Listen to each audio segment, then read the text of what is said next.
और इसी बीच एक बड़ी खबर है दिल्ली ब्लास्ट से जुड़ी हुई। लाल किले के पास जो धमाका हुआ है उसी से जुड़ी हुई बड़ी खबर है। जम्मू कश्मीर पुलिस की छापेमारी, लखनऊ पहुंची है दिल्ली ब्लास्ट की जांच। लखनऊ में डॉक्टर शाहीन के घर छापेमारी। जम्मू कश्मीर पुलिस की ये छापेमारी है। लालबाग के कंधारी बाजार स्थित घर में छापेमारी। Jammu Kashmir police, UP ATS और लखनऊ पुलिस की ये छापेमारी।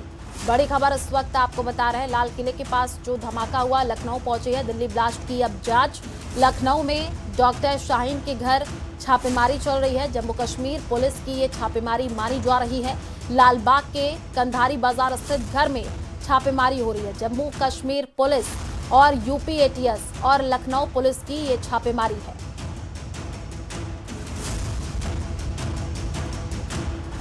तो बड़ी खबर इस वक्त आपको बता रहे हैं। लखनऊ में डॉक्टर शाहीन के घर छापेमारी। जम्मू कश्मीर पुलिस की ये छापेमारी है। लालबाग के कंधारी बाजार स्थित घर में छापेमारी। Jammu Kashmir police, UP ATS और लखनऊ पुलिस की ये छापेमारी है। गिरफ्तार आतंकी डॉक्टर शाहीन, जो तस्वीर आई है वो आपको दिखा रही है, यही डॉक्टर शाहीन है। ये गिरफ्तार आतंकी है।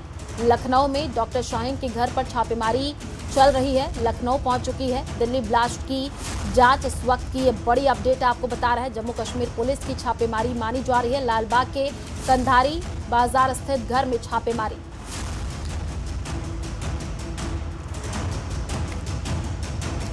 तो न्यूज 18 की टीम ने जब शाहीन के पिता से बातचीत करने की कोशिश की तो उनका रिएक्शन बड़ा ही नेगेटिव था। बात करने से वो बचते हुए दिखे हैं। मिनट सुनिए, आप मीडिया वाले 10 लोग हैं। एक बार आप सवाल करते, वही दूसरा करता है, तीसरा वही सेम क्वेश्चन पूछ रहा है। आप शाहीन से क्या रिश्ता है? आप शाहीन के फादर हैं। उनको बुलाइए, पहले आप उनको बुलाइए। मैं उनको कई बार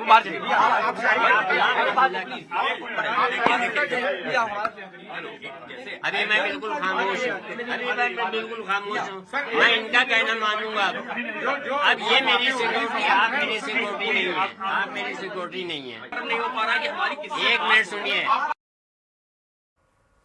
तो दिल्ली के लाल किले में हुए ब्लास्ट मामले की जांच अब 3 अहम फैक्टर्स पर टिक गई है। जांच एजेंसियां अब उस 3 घंटे के गैप पर फोकस कर रही हैं जब डॉक्टर उमर ने लाल किले की पार्किंग में गाड़ी खड़ी की थी।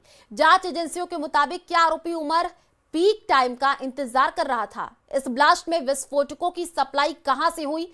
यही नहीं, ब्लास्ट में किसी ऑब्जेक्ट के नहीं दिखने से सवाल और गहरा गया है।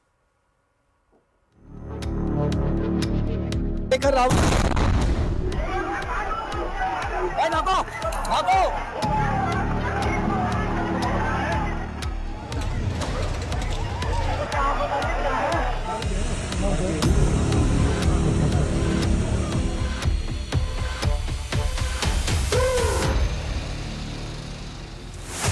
दिल्ली के लाल किले पर हुए ब्लास्ट मामले की जांच में दिल्ली पुलिस और सुरक्षा एजेंसियां अब 3 अहम एंगल्स पर काम कर रही हैं।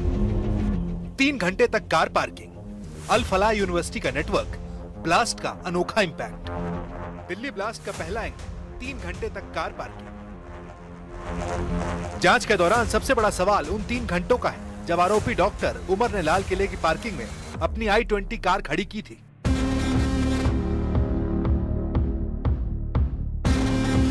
जानकारी के मुताबिक आरोपी उमर ने सोमवार दोपहर 3:19 पर गाड़ी पार्क की थी और उसे 6:22 पर निकाली थी। सवाल यह है कि इन 3 घंटों में उमर कहां था? क्या वो किसी से निर्देश ले रहा था या स्लीपर सेल के किसी संपर्क का इंतजार कर रहा था? दिल्ली ब्लास्ट का दूसरा एंगल, अल फलाह यूनिवर्सिटी का network. Lal Qila metro station के सामने हुए ब्लास्ट का दूसरा एंगल जुड़ा है फरीदाबाद की अल फलाह यूनिवर्सिटी से। ये वही यूनिवर्सिटी है जहां करीब 3000 किलो विस्फोटक रखने के आरोपी डॉक्टर मुजम्मिल और डॉक्टर अदील पढ़ाते थे। यानी डॉक्टरों के इस नेटवर्क का कनेक्शन इस ब्लास्ट से जुड़ा है। शक ये है कि डॉक्टर मुजम्मिल और डॉक्टर अदील ने विस्फोटकों की सप्लाई की।